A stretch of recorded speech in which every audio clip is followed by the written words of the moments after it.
Hi friends, வாங்க இன்றைக்கி வ்ளாகில் என்ன பார்க்க போகிறீங்கன்னா, நான் ஒரு டிஐஒய் வீடியோ எப்படி ஷூட் பண்ணுறேன் அப்படிங்கிறத இந்த வீடியோவில் பார்க்கலாம். ஃபஸ்ட்டு எப்படி செட் பண்ணிக்கிறேன் அப்படிங்கிறத இந்த வீடியோவில் காமிக்கிறேன்.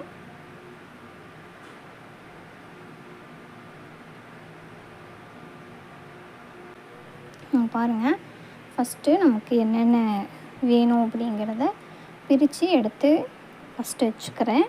அதுக்கப்புறமா தான் வீடியோ ஸ்டாண்ட் செட் பண்ணி வீடியோ ஷூட் பண்ணுவேன். ஃபஸ்ட்டு நமக்கு என்னென்ன தேவையோ அதெல்லாம் நமக்கு கை கெட்டுற தூரத்தில் எடுத்து வச்சுக்கணும். அப்போ தான் சீக்கிரமாக ரெடி பண்ண முடியும், வீடியோவும் டக்குன்னு ஷூட் பண்ண முடியும். நம்மக்கிட்ட ஒரு பொருள் இங்கே, இன்னொரு பொருள் வேறு பக்கம் இருந்துச்சு அப்படின்னா நம்மளால் டக்குன்னு எடுக்க முடியாது, சீக்கிரமாகவும் வீடியோ முடிக்க முடியாது. அதனால் நான் அந்த மாதிரி இல்லாமல் எடுத்து இப்போ பிரித்து எடுத்து வச்சிட்ருக்கேன். எது இன்றைக்கி வீடியோ பண்ண போகிறோம், அதுக்கு என்னென்ன வேணும் அப்படிங்கிறதுக்காக இங்கே எடுத்து வச்சிட்ருக்கேன். பாருங்கள், இன்றைக்கி இன்விசிபிள் செயின் தான் டிஐஒய் வீடியோ எடுக்க போகிறேன், டுட்டோரியல் வீடியோ எடுக்க போகிறேன். பாருங்கள், ஏடி ஸ்டோன் பென்னட்லாம் இருக்குது.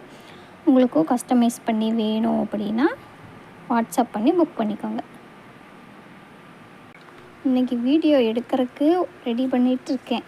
பட் என்ன அப்படின்னா, மழை வர்ற மாதிரி இருக்குது, வெளிச்சம் கம்மியாக இருக்குது.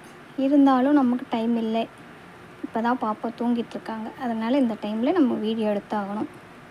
அதனால் இப்போ எடுத்துகிட்ருக்கோம்.